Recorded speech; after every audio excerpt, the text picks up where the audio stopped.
এবং আশীর্বাদ করবেন। আমি জয়রামবাটি কামারপুকুর অনেকবার এসেছি। এখন তো কামারপুকুর আমরা উন্নতিও করে দিয়েছি।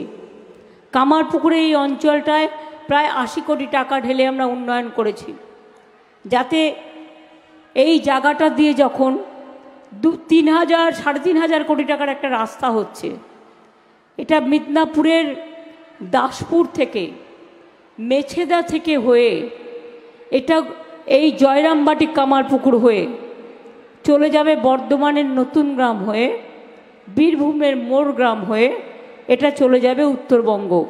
অর্থাৎ আপনাদের আর একটা বিকল্প উত্তরবঙ্গ দক্ষিণবঙ্গের রাস্তা আমরা করে দিচ্ছি। আমি 890 কোটি টাকার প্রকল্প এর মধ্যেই আমি অলরেডি উদ্বোধন করে এবং আশীর্বাদ করবেন। আমি জয়রামবাটি কামারপুকুর অনেকবার এসেছি। এখন তো কামারপুকুর আমরা উন্নতিও করে দিয়েছি। কামারপুকুরে এই অঞ্চলটায় প্রায় 80 কোটি টাকা ঢেলে আমরা উন্নয়ন করেছি, যাতে এই জায়গাটা দিয়ে যখন 3,000 3,500 কোটি টাকার একটা রাস্তা হচ্ছে, এটা মিদনাপুরের দাসপুর থেকে মেছেদা থেকে হয়ে এটা এই জয়রামবাটি কামারপুকুর। তার চৈতন্য উদয় হোক, শুভবুদ্ধি উদয় হোক, ঠাকুরের আশীর্বাদ তার শিরে পড়ুক, সেই প্রার্থনা করব সন্ন্যাসী হিসাবে। আমি সন্ন্যাসী, আমি হিন্দু ধর্মের সন্ন্যাসী। হিন্দু জাতি, হিন্দু সমাজ, হিন্দু সংস্কৃতির প্রচার প্রসার, হিন্দু সমাজ বিপন্ন হলে তার পাশে দাঁড়ানো আমার কর্তব্য। আমাদের গুরুদেব সেটা বলেছেন, সারা ভারতবর্ষে জানান। মুখ্যমন্ত্রী যেটা বলেছেন, মুখ্যমন্ত্রী যেটা বলেছেন এটা আমরা চ্যালেঞ্জ করেছি। আমি ব্যক্তিগতভাবে কোথায় বলেছি, তিনি যদি প্রমাণ করতে পারেন যে কোনো শাস্তি আমি মেনে নেব। আর তিনি যদি মিথ্যা প্রমাণিত হন তখন তিনি কি করবেন সেটা আপনার জনসাধারণ বলবেন। আর সেই সঙ্গে সঙ্গে আমাদের যারা আইনি বিভাগ, আমাদের ভারত সেবাশ্রম সংঘের অগণিত ভক্ত, শিষ্য, হিতৈষী, তারা ব্যথিত, তারা চিন্তিত, তারা দুঃখিত, তারা আইনি পরামর্শ নিচ্ছেন। পরবর্তীকালে আমরা আইনের মাধ্যমেও যাব। এখন ওইটা বাজে কথা কোনোদিনই বলিনি। আমি মা কালী পুজোর ওখানে উদ্বোধন, অদিত চৌধুরীর পুজোরও উদ্বোধন করেছি, ওখানে সত্যেন চৌধুরীর পুজোরও উদ্বোধন করি। দুর্গা পূজার প্রায় 19টা থেকে 20টা দুর্গা প্যান্ডেল বহরমপুরে উদ্বোধন করা হয়। আমি কার্তিক মহারাজ সন্ন্যাসী হিসাবে আমাকে ডাকেন, কোনো রাজনৈতিক দলের তাবেদার নয়। রাজনৈতিক দলের সমস্ত নেতারা আমার ওখানে আসেন। কেন, অদিত চৌধুরী কতবার এসছেন তাকে জিজ্ঞাসা করলেই পাওয়া যাবে। অদিত চৌধুরী কত টাকা দিয়েছেন, এমপি ল্যাড থেকে দিয়েছেন, এমএলএ ল্যাড থেকে দিয়েছেন, আমাদের শুভেন্দু অধিকারী তার ফান্ড থেকে দিয়েছেন, রাজ্যসভার এমপি আমাদের ভালো সাংবাদিক কি নাম, তিনিও দিয়েছেন। সুতরাং এখানে বেলডাঙ্গা ভারত সেবাশ্রম সংঘের ওখানে টিএমসির ওখানে হাসানুজ্জামান তিনি দিয়েছেন, কংগ্রেসের গোলাম কিবরিয়া দিয়েছেন, কংগ্রেসের হাসান দিয়েছেন, টিএমসির হাসান। অদিত চৌধুরী, এটা সম্পূর্ণ অসত্য কথা। কার্তিক মহারাজ কারো প্রচার করে না। সব সাধু তো সমান হয় না, সব স্বজন সমান হয় না। আমাদের মধ্যেও কি আমরা সবাই সমান না? এই যে বহরমপুরের একজন মহারাজ আছেন, আমি শুনেছি অনেক দিন ধরে, কার্তিক মহারাজ। ভারত সেবা সংঘকে আমি খুব শ্রদ্ধা করতাম। আমার শ্রদ্ধার্ঘের একটা তালিকায় তারা অনেক দিন ধরে আছে।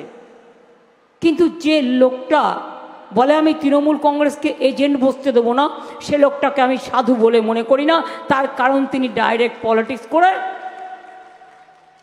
দেশটার সর্বনাশ করছেন। আমি আইডেন্টিফাই করেছি কে কে করেছেন। আসানসোলে একটা রামকৃষ্ণ মিশন আছে। আমি রামকৃষ্ণ মিশনকে কি হেল্প করিনি? সিপিএম যখন খাবার বন্ধ করে দিয়েছিল, আপনাদের অস্তিত্ব নিয়ে, স্বাধিকার নিয়ে, তখন কিন্তু আমি পুরো সমর্থন দিয়েছিলাম। মা বোনেরা আসতো, তারা তরকারি কেটে দিত, আর সিপিএম কিন্তু আপনাদের কাজ পর্যন্ত করতে দিত না। কিন্তু আমি জানি কয়েকজন, সবাই তো নয়। যেমন আমি শুনলাম আসানসোলের একটি মিশন আছে, ইসকনও মনে রাখবেন 700 একর জমি দিয়েছি ইস্কন শহর করবার জন্য নদিয়াতে। ইস্কনেরও একটা মন্দির আছে, ইস্কনেরও একটা মিশন আছে, একটা দুটো তো থাকবেই।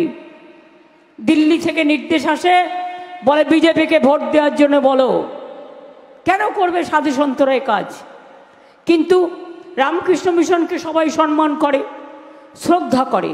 ওদের কাছে একটা হোয়াটসঅ্যাপ আছে গ্রুপ, ওদের যারা মেম্বার হয় তাদের নাম যারা দীক্ষা নেয়, তাদেরকে আমি ভালোবাসতে পারি, আমি দীক্ষা নিতে পারি, কিন্তু রামকৃষ্ণ মিশন ভোট দেয় না কোনোদিনও, এটা আমি জানি। তারা আমি অন্যকে কেন ভোট দিতে বলবো? কেউ কেউ ভায়োলেট করছে, সবাই নয়। কিন্তু মনে রাখবেন, স্বামী বিবেকানন্দের বাড়িটাই থাকতো না আপনাদের এই মেয়েটা যদি বেঁচে না থাকতো। এবার আইনি চিঠি পাঠালেন কার্তিক মহারাজ, 4 দিনের মধ্যে জবাব চাওয়া হয়েছে যে তাকে সম্মানহানি এবং বিভ্রান্তিমূলক যে মন্তব্য করেছে তাকে সম্মানহানি করেছে। করতে পারে, প্রত্যেকটা ব্যক্তির অধিকার আছে। তো যার কথা বলছে সে এখানটায় সেইভাবেই পরিচিত, তার পরিচিতি নিয়ে এখানে বহু মানুষের কোশ্চেন আছে। সে কমসে কম সাধু বা সন্তের বা সন্ন্যাসীর যে চরিত্র হওয়া উচিত সেই চরিত্র তার নেই, এটা এলাকার সব মানুষ জানে। সে সরাসরি রাজনৈতিক ব্যক্তিত্ব হিসাবেই এলাকার মানুষের কাছে পরিগণিত হয়। গোঘাটের সভা থেকে মুখ্যমন্ত্রী মমতা বন্দ্যোপাধ্যায় ভারত সেবাশ্রম সংঘের মহারাজ কার্তিক মহারাজকে আক্রমণ করেছিলেন এবং স্বভাবতই নাম করেই কার্তিক মহারাজ নাকি বহরমপুরে তৃণমূল কংগ্রেস এজেন্টদের বুথে বসতে দেবেন না বলে হুমকি দিয়েছেন। আর তারই পরিপ্রেক্ষিতে নদিয়ার কৃষ্ণনগরে একটি অনুষ্ঠানে যোগ দিয়ে একান্ত সাক্ষাৎকারে কার্তিক মহারাজ মুখ্যমন্ত্রীকে সরাসরি চ্যালেঞ্জ ছুড়ে জানিয়েছেন যে তিনি প্রমাণ করুন আমি এ কথা বলেছি, আর যদি তিনি প্রমাণ না করতে পারেন তাহলে তিনি কি করবেন, এই চ্যালেঞ্জ কিন্তু মুখ্যমন্ত্রী সম্পর্কে তিনি ছুড়ে দিয়েছেন। স্বাভাবিকভাবেই বেশ কয়েকটি ধর্মীয় সংগঠন কিন্তু একত্রিত হচ্ছে মুখ্যমন্ত্রীর এই কথায়, কেননা মুখ্যমন্ত্রীর এই কথাতেই বেশ কয়েকটি ধর্মীয় সংগঠনের ভাবাবেগে আঘাত লেগেছে। আর তারই প্রতিবাদে তারা সরব হতে চলেছেন, আগামী দিনে বৃহত্তর আন্দোলনের পথেও তারা যেতে চাইছেন, এ কথাও কিন্তু আমরা জানতে পেরেছি। স্বাভাবিকভাবেই বলা যায় বেশ কয়েকটি ধর্মীয় সংগঠনের নাম উচ্চারণ করেছিলেন গোঘাটের সভামঞ্চে, আর সেই থেকেই কিন্তু সনাতন ধর্মাবলম্বী যে সমস্ত ধর্মীয় সংগঠন আছে তারা কিন্তু একত্রিত হতে চাইছে। একদিকে যেমন কার্তিক মহারাজ মুখ্যমন্ত্রী মমতা বন্দ্যোপাধ্যায়কে একেবারে চ্যালেঞ্জ ছুড়ে দিয়েছেন, অন্যদিকে বেশ কয়েকটি ধর্মীয় সংগঠন তারাও কিন্তু মুখ্যমন্ত্রীর বিরুদ্ধে অর্থাৎ মুখ্যমন্ত্রীর এই প্রতিক্রিয়ার বিরুদ্ধে পথে নামবেন। আর কয়েকদিনের মধ্যেই তারা সংঘবদ্ধ হচ্ছেন, তারা সংগঠিত হচ্ছেন, অর্থাৎ সাধু সন্তদের ভাবাবেগে আঘাত লেগেছে মুখ্যমন্ত্রীর সেই কথাতে, এটাই কিন্তু স্পষ্ট।